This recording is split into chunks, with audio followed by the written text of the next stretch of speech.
Kia ora te whānau, nā mihi nui kia koutou katoa. Welcome again to this Gospel reflection, which this week comes from John chapter 15, verses 1 to 8. Today is also the 40th anniversary of the death of Bobby Sands. He died in the Maze prison near Belfast.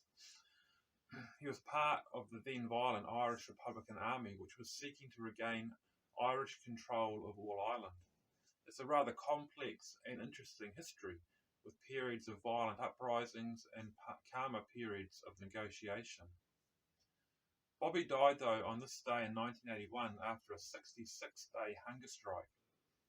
Over the next few months, he was followed by 9 other fellow inmates who also died by hunger strike in their quest for their goals to have Ireland free from British rule, and this was all despite their jailers' efforts to feed them in this period. So there came a time for the young Bobby, who was 27 at the time, who had studied many leftist political activists, when he realised that a conflict like the one they were involved in was never going to be won by the side who inflicted the most damage on the other. Rather, he came to realise that the victor would be the one who could endure the most suffering. The victor would be the one who could endure the most suffering.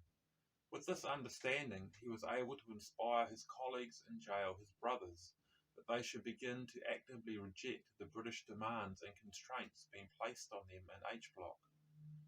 When they were first in prison, they had been treated as political prisoners, with a degree of freedom and respect. They could wear their own clothes and march and practice their own way of being.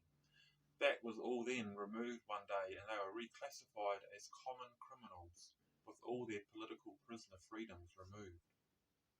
In response to this, they first decided that they wouldn't wear British clothing, so they wore blankets. The next step, they decided not to use the prison-issued buckets for their toilets, and they began smearing their excrement on the walls of their cells by hand. Then they began to refuse food.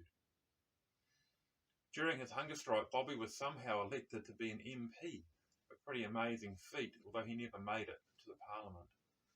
Bobby did have a Catholic background of some sort, so he would have been aware of the teaching of Jesus, but I'm not sure how much he recognised his actions as being congruent with the life of Jesus. Bobby's choice to embrace suffering, to endure hardship, changed the narrative in Ireland, as embracing the suffering of Christ can still change the world today. These actions of the 10 hunger strikers is an example of some of the core teachings of the Sermon on the Mount. We find in chapter 5 to 7 of Matthew, where Christ teaches us how to creatively turn violence on its head and embarrass our oppressive bullies.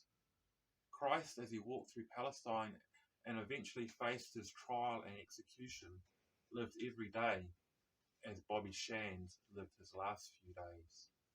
Jesus carried no money.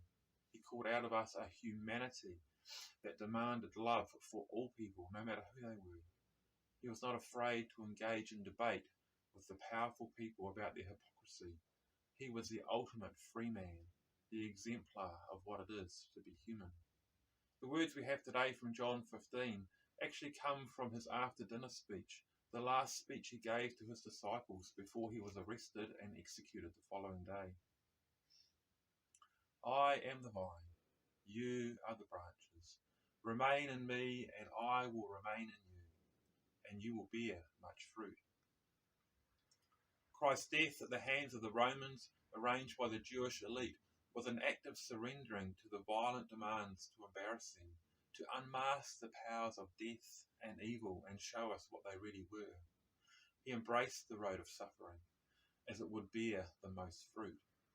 Violence begets violence, an eye for an eye, and the whole world would be blind, remarks Gandhi.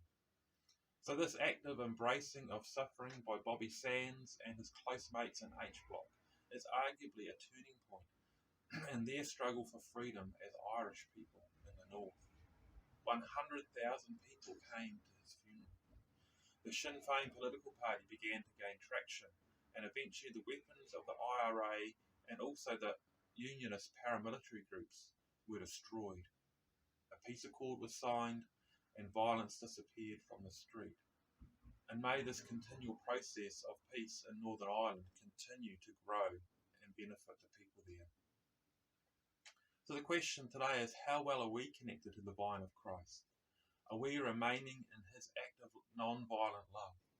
Are we allowing his teachings, the word of God, to prune away our hatreds, our grudges, in short, our violence towards each other and the creation? Being pruned can be harsh. I'm sure Bobby and his mates found it very hard to reject clothing in exchange for blankets, buckets for walls, food for ultimate freedom. But the fruit of embracing the way of Jesus is incredible love and transformation for so many people. So may we continue to walk in the ways that show our connection to Christ, that vine that produces beautiful community, love and hope for the future. Kia u koutou, ki roto ki au, me o au hoki ki roto ki a koutou. Rangamārie ki koutou katoa. Peace be with you all. Cheers.